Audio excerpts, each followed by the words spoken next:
So what's up, friends and family? As usual, let's talk herps. I'm Stephen Lewis.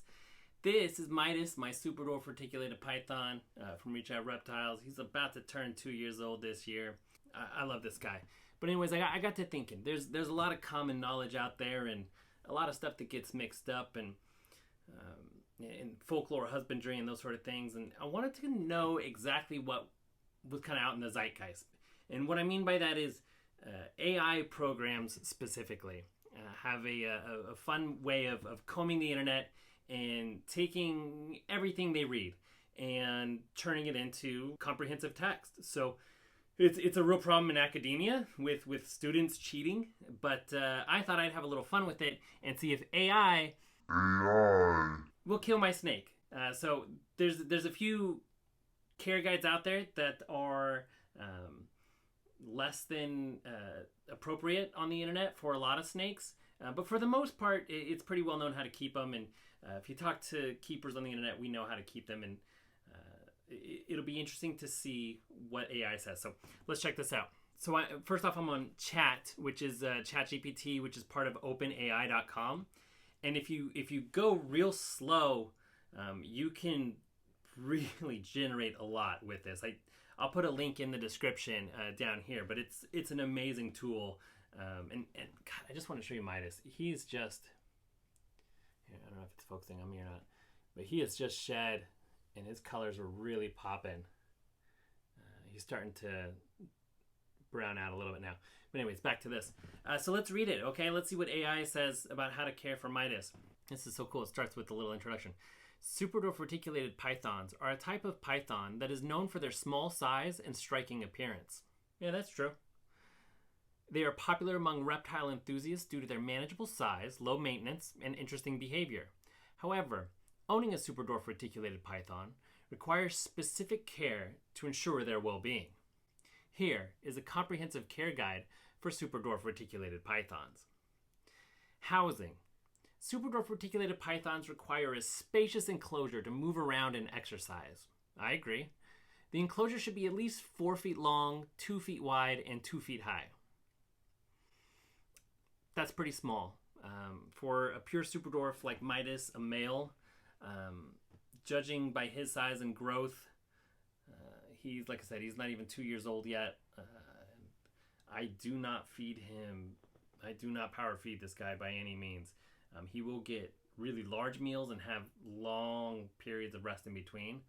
But as you can see, for your 2-year-old snake, he's got some size to him. I mean, never mind that he's a reticulated python. Just think of him as a pet snake. He's big. He's much bigger than a corn snake would be at 2 years old. So 4x2x2, it's about as small as you get away with for a male pure super dwarf and give him stuff to do in it. I wouldn't say a female of any other dwarf island would do well in something of that size. So moving on. The enclosure should be at least 4 feet long, 2 feet wide, and 2 feet high. A glass or plastic terrarium with a secure lid is a suitable option. Secure lid is important. The enclosure should have a basking area, a cooler area, and a hiding spot. You can use substrates such as cypress mulch, coconut fiber, or newspaper for the bottom of the enclosure. You should avoid using sand as it could cause impaction if ingested. It's a weirdly kind of specific not to use, but it's right. I mean, I wouldn't put them on just a sand substrate for a lot of reasons. Impaction probably being the least of which, but interesting. That's what happens when you ask a computer to generate the description. It's all technically true, but it's light on the detail. Temperatures and humidities. Humidity. The computer got it right. I said it wrong. Super dwarf reticulated pythons require a temperature gradient within their enclosure. Yes. The basking area should have a temperature between 88 to 92 degrees. And again, if we're talking about a 4x2x2, 92 degrees is a little too high. You would want that in an enclosure where you have a lot more room to maneuver around. I think that temperature gradient is far too high. I think in a small enclosure, which a 4x2x2 would be a small enclosure for an adult super dwarf, 88 degrees is probably as high as you want to get it. If you've got a nice 8-foot enclosure with a very large basking area and a nice temperature gradient, yeah, it could get as high as 92. That's no problem. While the cooler area should stay between 78 and 82 degrees. And again, you could even go a little bit lower than that, but no lower than the low 70s. But so far, we're not killing the snake. You just might get some behavior problems, some off food, some rubbing, that sort of thing. You should also provide a hiding spot, which will allow the snake to regulate its temperature. It'll allow the snake to hide, not to regulate its temperature, but you should provide a hiding spot. The humidity level should be maintained between 50 to 60%, which can be achieved by misting. Where are you going? Super dwarfs are fun. Which can be achieved by misting the enclosure with water regularly. Yes, but you want higher humidity than that. I keep him pretty high, closer to 80%. That's what they're going to find in those almost equatorial tropical islands with good humidity. Great ventilation, but an airflow, because it's a coastal region and it's not super high or super dense. But regardless, it's you're going to want higher than 50 to 60%. Sorry for that rant. You get distracted. Look at this again. Just want to show you the colors.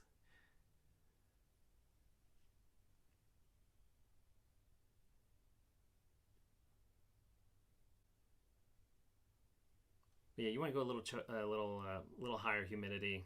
At least have the option for higher humidity. If you're going to do that, they're going to need a humid hide. Lighting. Super dwarf reticulated pythons do not require UV lighting as they are nocturnal animals. It's like 25% correct. However, providing a light cycle of 12 hours on and 12 hours off can help regulate their internal clock. Yeah, that's true. Super dwarves obviously have survived a long time in captivity without UV lighting, but we know better now, and we provide UV lighting for our snakes. And they're not exactly nocturnal. I think crepuscular is probably a better example for this snake, especially in captivity, because they are very active inside the enclosure. Feeding, that's one I like. Super dwarf reticulated pythons are carnivores, and their diet should consist of appropriately sized rodents. The size of the prey should not be larger than the widest part of the snake's body. Young snakes should be fed once every 7 to 10 days, while adult snakes can be fed every 10 to 14 days. You should also provide a shallow water dish for your snake to drink from and soak in. Great, so that's, again, not going to kill the super dwarf, which is fine. It actually probably won't even make them that obese. I think they should have a longer period of rest in between meals. And I think especially for reticulated pythons, not necessarily every snake, I think meals quite a bit larger than the size of their body is completely appropriate, with very long periods of rest in between.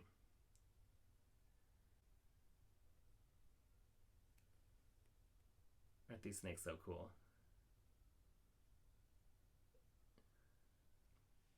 So, and at a certain point, you run out of rats. You'll have to move on to rabbits, because when he's an adult, he'll have some good width to him, and to get wider, you're going to need wider prey, and especially for females, and when you're talking about other localities, let alone regular retics.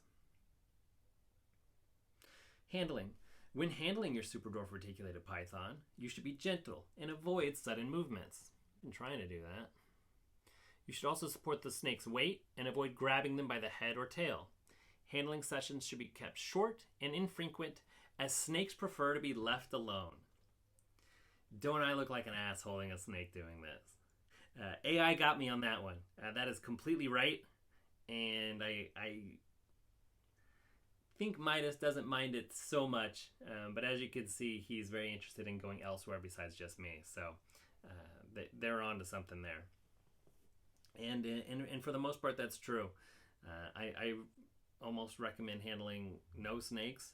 Super dwarf reticulated pythons, they're pretty easy to get along with, though. Most of them are real chill. Health concerns. Super dwarf reticulated pythons are generally healthy animals, but they could be prone to certain health issues such as respiratory infections, mouth rot, and parasitic infections. Respiratory, sure, like any snake. Mouth rot, yeah, like any snake, they do tend to rub, and when they rub, they can get those rubs infected. So make sure your husbandry is right on. You should spot clean the enclosure daily and perform a full clean once a month. By the way, that reminds me, he's got beautiful new shed. He literally just shed this morning. But when he did that, he took a massive dump.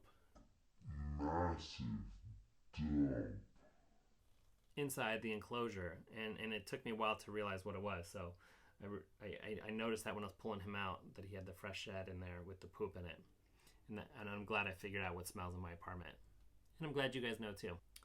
So that reminds me, spot clean enclosure daily and perform a full clean once a month. I think that's great. This involves removing all substrate, disinfecting the enclosure, and replacing the substrate. I think that's fantastic advice. Substrate can add up. That's why I go bioactive. You still have to do replacements. And like I said, I'm going to take the duty out because it will break down, but it stinks and I don't want it to stink. It's pretty obvious. Replace the substrate once a month. In conclusion, that's how fun the AI program is. In conclusion, superdwarf reticulated pythons require specific care to thrive in captivity. By providing appropriate housing, temperature, humidity, lighting, and feeding, you can ensure that your snake remains healthy and happy. Remember to handle your snake with care, monitor their health, and maintain a clean enclosure. With proper care, your reticulated python can thrive. What do you think, Midas? I don't know. I'm pretty impressed, actually. I thought this would pull up, and it's not incredibly different. It is basically ball python care guide. But many people have kept reticulated pythons exactly like they kept ball pythons and kept them alive. I wouldn't recommend it. And in fact, it's not even good for a ball python because the humidity is too low for them too. But all in all, these are some of the hardiest snakes on the planet. And the conditions outlined in this care guide won't kill it. So that's good. If you came to this video looking for good advice on how to care for your reticulated python or your super dwarf, you got a little bit, like a tiny bit. But if you are into this kind of snake, then you already know that much. And you're better off talking to someone with experience keeping them, and always joining groups like Reptile Lighting on Facebook and learning more about the way reptiles absorb sunlight and the full spectrum, and reading books and research papers, and I could go on, right? But the point is, artificial intelligence is pretty awesome. I'm going to do more of these if you like it. If you hate it, then I won't, because I'm a shill like that. And thanks for talking herbs. Hope you enjoyed computer learning something.